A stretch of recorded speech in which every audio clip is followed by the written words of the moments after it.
Ayun, hello, good morning. Tapos na tayo mag-shoutout ngayon. Gusto ko lang batiin ang aking kapatid, ang aking ate. Happy birthday sa iyo, kapatid.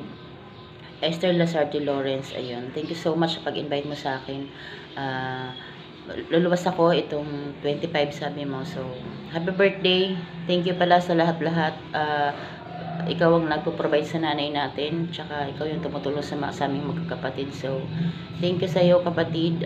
Sana bigyan ka pa ni Lord na mahabang buhay at tsaka more blessings sa family mo. Kasi swerte ka naman sa mga anak mo at sa asawa mo. So, sa health na lang. Sana yung health mo ay umukay lahat-lahat. Mawala na yung mga sakit-sakit natin sa katawan. So, yun.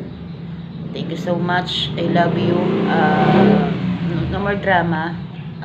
Tayo magkita-kits sa 25. So, thank you so much sa aking sister. Happy birthday again. Enjoy your day. Ayun, more blessing. At saka, happy kaarawan. Mabuhay ka hanggat gusto mo. Ayun. I love you.